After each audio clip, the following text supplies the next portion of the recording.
I didn't catch my husband cheating the way most people do. There was no lipstick on a collar. No late-night confession. No anonymous message. I caught him because of a receipt. And the worst part is, at the time, I wasn't even looking for anything. My name is Hannah. I'm 32. I live in Seattle, and until 8 months ago, I thought I had one of those marriages people quietly envy. Stable, supportive, predictable. My husband, Caleb, worked as a network engineer. Quiet, smart, dependable. Not overly emotional, not overly romantic, but always present. We'd been married 6 years. No major fights, no screaming matches, no trust issues, just routines. Morning coffee together, work, dinner, TV, sleep, weekend grocery runs, family visits. It wasn't exciting, but it felt permanent, and permanent felt safe. Looking back now, I realize the shift didn't start dramatically. It started with absence. Not physical absence, emotional absence. Caleb stopped asking how my day was. Stopped sharing small stories about work. Stopped touching me casually. No hand on my shoulder.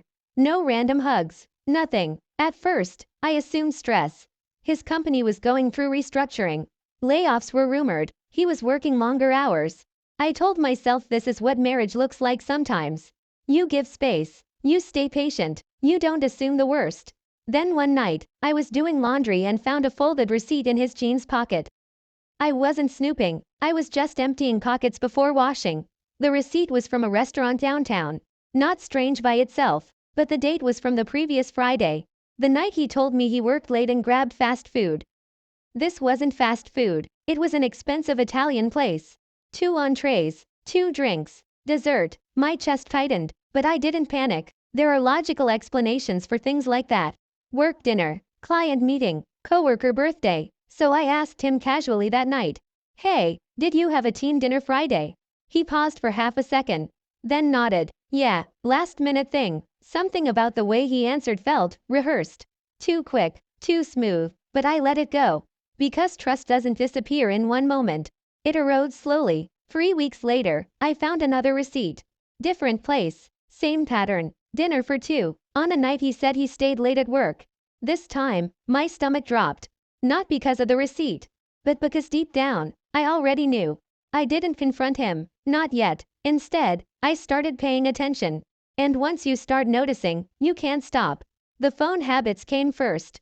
Face down on the table. Silent notifications, typing, smiling slightly, then locking the screen when I entered the room. Then his appearance changed. New shirts, new shoes, cologne he never used before. Then the emotional distance widened. Conversations became short, mechanical, functional. Did you pay the bill? What time is your meeting? Pick up milk. No warmth, no connection, just logistics. And the scariest part, he didn't seem guilty. He seemed calm, like he had already accepted a reality I wasn't part of. That's when I made the decision that changed everything. I didn't accuse. I didn't cry. I didn't check his phone. I watched, quietly, for 2 weeks. And what I discovered was worse than cheating. It was planning, routine, structure. He left work at the same time every Tuesday and Thursday. Always texted someone before leaving the parking lot. Always stopped responding for about 2 hours. Always came home slightly later than normal. Always said traffic was bad. One Thursday, I followed him. I hated myself for it. My hands were shaking on the steering wheel. But I needed to know. He didn't go to a bar. Didn't go to a hotel. Didn't go to a coworker's house. He parked outside an apartment complex. Sat there, checked his phone. Then someone came out. A woman, mid-20s, maybe, long dark hair. She smiled when she saw him. Opened the passenger door, sat inside, and kissed him like it wasn't the first time. My vision blurred, my chest felt tight, but I couldn't look away. They drove off together, and I sat there in my car, completely frozen. Because in that moment, my marriage didn't shatter loudly. It dissolved quietly, like it had been fading long before I noticed. I went home before he did. Sat on the couch, lights off, waiting. He walked in acting normal. Hey, traffic was terrible. I just nodded, and for the first time in my life, I lied back. Because I realized something in that moment. The truth wasn't going to come from confrontation. It was going to come from patience. And I had no idea that what I was about to uncover would be far worse than an affair. It wasn't just cheating, it was a second life. And I was the last person to realize it. I didn't sleep that night. Not even for a minute. Caleb lay beside me breathing normally, like nothing in his life had changed, while mine felt like it was collapsing in slow motion. I kept replaying what I saw. Her smile. The way she got into his car like she had done it 100 times. The kiss. Not hesitant, not awkward, familiar. And the worst part wasn't even the cheating. It was how normal he acted afterward. The next morning, he made coffee like always. Asked if I wanted eggs. Kissed my forehead before leaving for work. Routine. Perfect. Controlled. I felt like I was living with someone who could switch lives without missing a step. That's when something inside me shifted. I stopped thinking like a wife.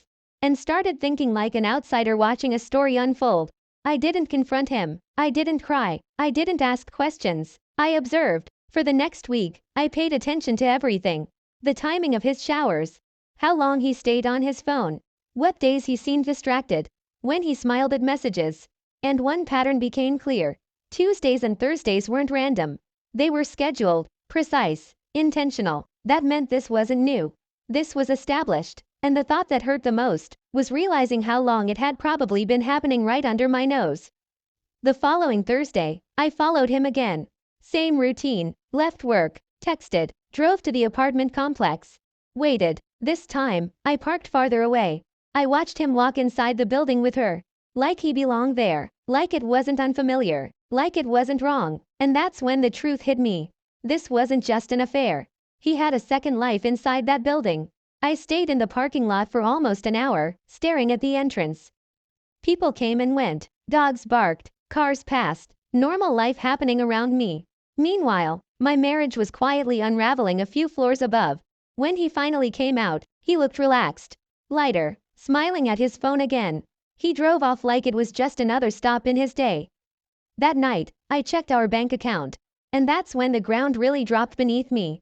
Small transactions. Not huge, but consistent. Grocery stores near that apartment.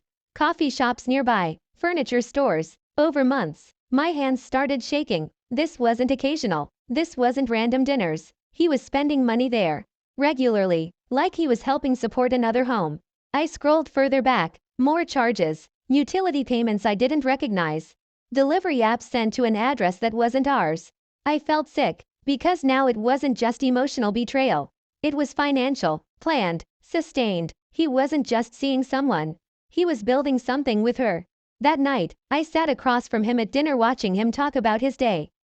Server issues, work stress, office drama, all delivered calmly, like always.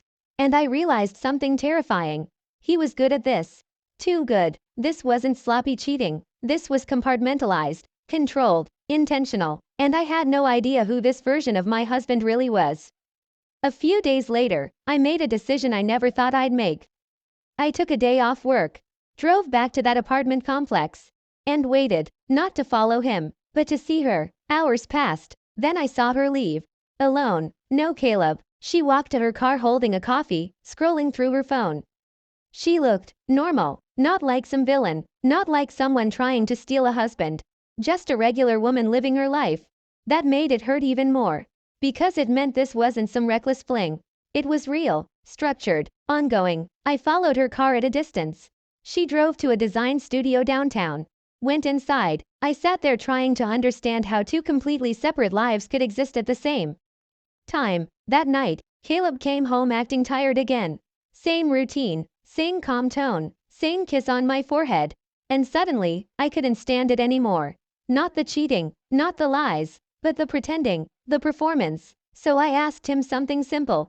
Not about her, not about the apartment, not about the money. Just one question. Are you happy? He looked surprised, then thoughtful. Then he nodded slowly. Yeah, I think so.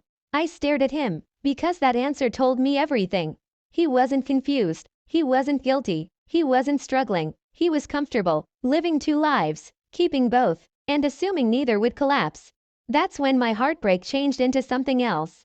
Clarity. Cold, sharp clarity. I stopped seeing him as my partner. And started seeing him as a man making calculated choices. And if he was capable of building a second life, then I needed to understand how deep it really went. Because something still didn't make sense.